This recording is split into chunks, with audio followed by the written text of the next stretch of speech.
الحمد لله وكفى وسلام على عباده الذين اصطفى أما بعد فأعوذ بالله من الشيطان الرجيم بسم الله الرحمن الرحيم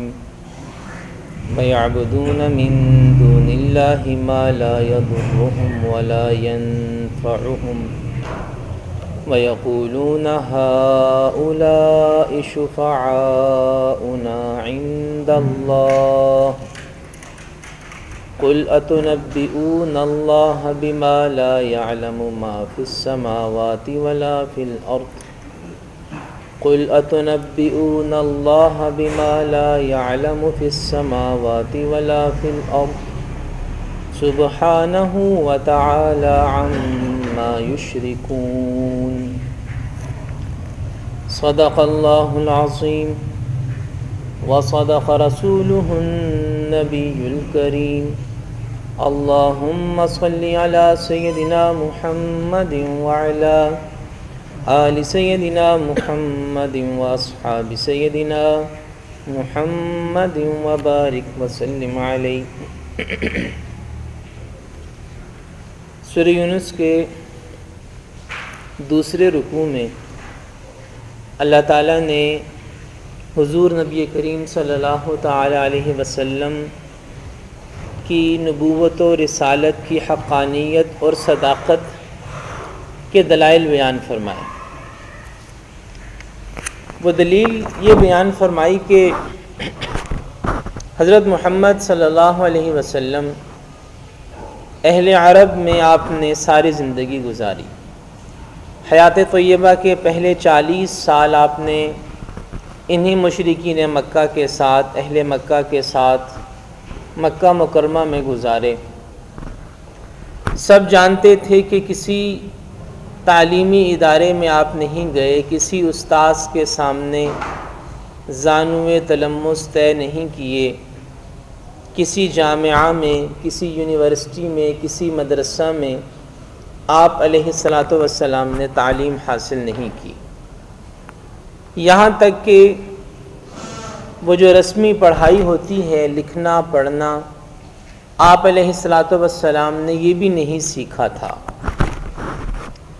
لیکن اس کے باوجود حضور نبی کریم صلی اللہ تعالی علیہ وسلم لوگوں کے سامنے ایک ایسا کلام پیش کریں کہ جس کلام کے مضامین، جس کلام کی تاثیر، جس کلام کا لب و لہجہ، جس کا اسلوب، جس کی معلومات ایسی شاندار اور بے مثال ہوں کہ اس زمانے کے بڑے بڑے دانشور، اہل علم و ادب، شعراء، خطباء، ادباء سب مل کر بھی اس کا مقابلہ نہ کر سکیں، تو اس کا سیدھا سا مطلب یہی ہے کہ یہ حضور علیہ الصلاۃ والسلام نے نہیں بنایا، یہ اللہ رب العزت کی طرف سے نازل کیا گیا ہے۔ اور قرآن یہ چیلنج کرتا ہے، بار بار قرآن یہ چیلنج کرتا ہے کہ اس جیسی ایک صورت لاؤ، اس جیسا کلام لاؤ، پھر اس جیسی 10 آیتیں لاؤ، یہاں تک فرمایا کہ اس جیسی ایک آیت ہی لے آؤ، ایک آیت ہی اس جیسی لے آؤ۔ لیکن وہ لوگ اسلام اور پیغمبر اسلام کی سخت دشمنی کے باوجود ایسی ایک آیت بھی پیش نہ کر سکیں، تو اس کا سیدھا سا مطلب یہ ہے کہ یہ اللہ رب العزت کی طرف سے، رب العالمین، رب الارباب، رب الناس کی طرف سے نازل کرتا ہے۔ لہٰذا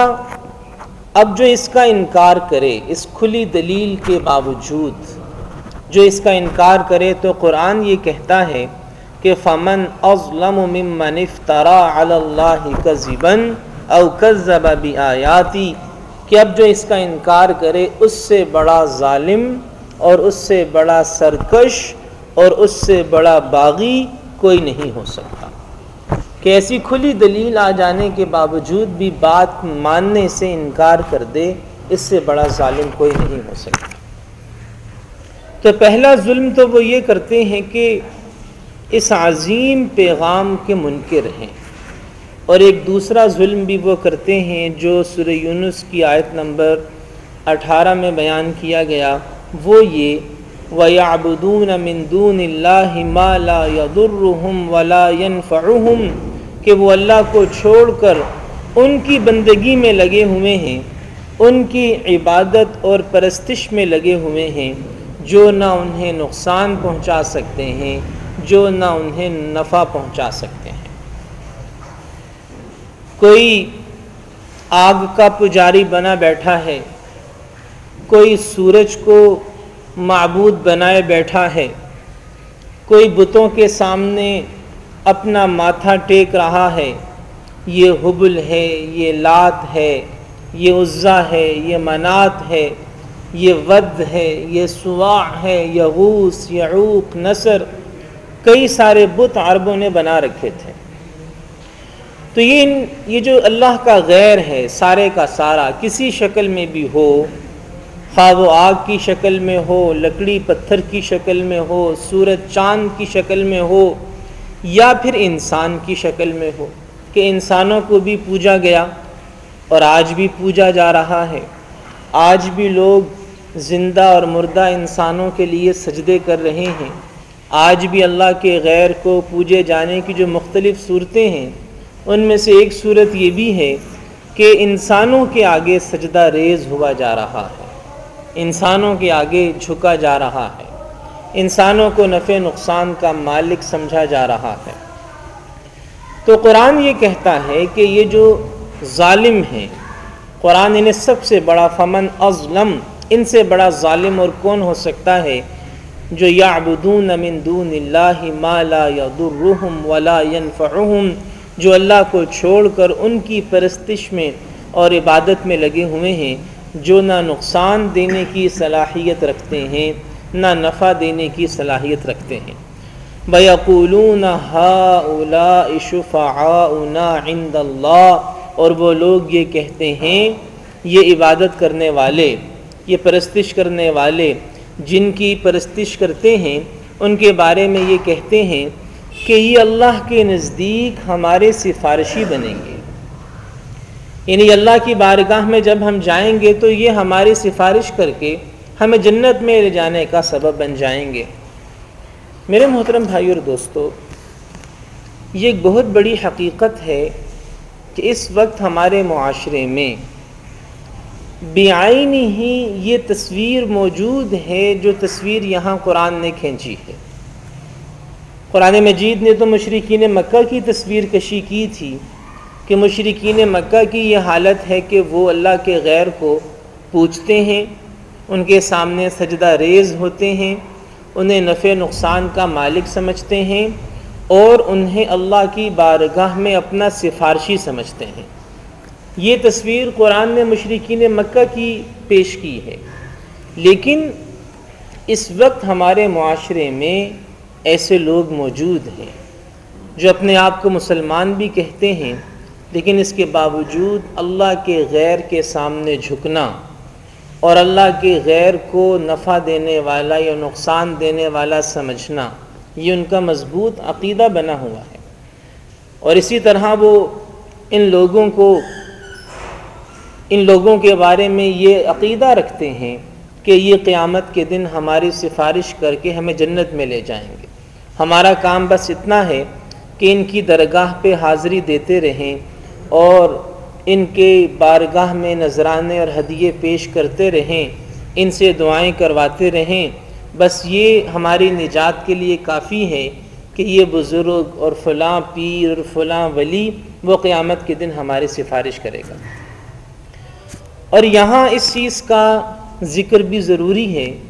کہ یہ جو لوگ ہیں جن کا یہاں ذکر کیا گیا کہ آج ہمارے معاشرے میں موجود ہیں، اللہ کے غیر کو مؤثر بذات سمجھ رہے ہیں، اللہ کے غیر کے سامنے سجدہ ریز ہو رہے ہیں، اللہ کے غیر کو قیامت کے دن کا سفارشی سمجھے بیٹھے ہیں، جو یہ لوگ ہیں ان کا کسی مسلک سے تعلق نہیں ہے، یہ کسی مسلک کے لوگ نہیں ہیں، کہ جو علماء حق ہیں، علماء حق کی کتابیں پڑھیں تو سب علماء نے ان اعمال کو شرک کہا ہے، یہ جو جاہل طبقہ ہے، اس جاہل طبقے کا تعلق کسی مسلک کے ساتھ نہیں ہے۔ ان کے اعمال کو اور ان کے افعال کو اور ان کے عقائد کو کسی مسلک کے ساتھ جوڑنا یہ زیادتی کی بات ہے، کیونکہ اگر آپ مسلک کا مطالعہ کریں، مسلک کی کتابیں پڑھیں تو وہاں یہ سب خرافات آپ کو نہیں ملیں گی۔ یہ جہالت کی چیزیں ہیں، اور یہ دین سے دوری کی وجہ سے یہ غلط عقائد، یہ غلط نظریات اور یہ غلط اعمال و افعال یہ لوگوں میں پیدا ہوئے۔ کوئی بھی مسلک یہ چیزیں نہیں سکھاتا۔ ہر وہ شخص، ہر وہ عالم جس کا قرآن و سنت سے معمولی تعلق بھی ہے، جس نے قرآن مجید کو سرسری بھی پڑھا ہے، سمجھا ہے، جس کو احادیث کی تھوڑی بھی سوجھ بوجھ ہے، وہ شخص اللہ کے غیر کے سامنے جھکنے کا تصور بھی نہیں کر سکتا، اللہ کے غیر سے مدد مانگنے کا تصور بھی نہیں کر سکتا، اور اعمال کے بغیر قیامت کے دن محض کسی کی نسبت یا سفارش پر بخشے جانے کا تصور بھی نہیں کر سکتا۔ یہ جہالت جیسے اس زمانے میں تھی، یہ جہالت آج کے زمانے میں بھی موجود ہے کہ عمل نہ کرو، بس نسبت اور خدمت اور سفارش کی بنیاد پہ نجات کا عقیدہ رکھو۔ یہ اس وقت بھی تھا اور یہ آج بھی ہے۔ تو قرآن اس عمل کو کہ انسان اپنی پیشانی اللہ کے کسی غیر کے سامنے جھکائے، قرآن اس عمل کو ظلم عظیم قرار دیتا ہے۔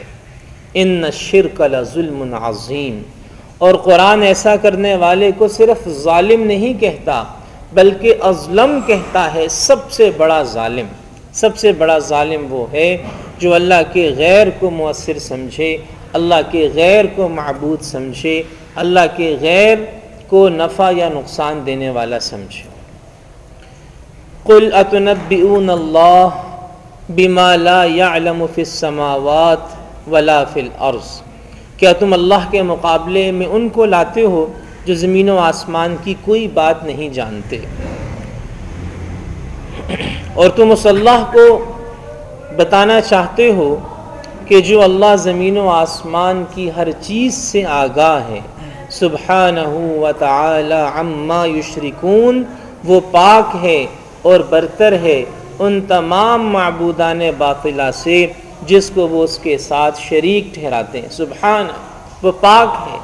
اس کا کوئی ہمسر نہیں ہے،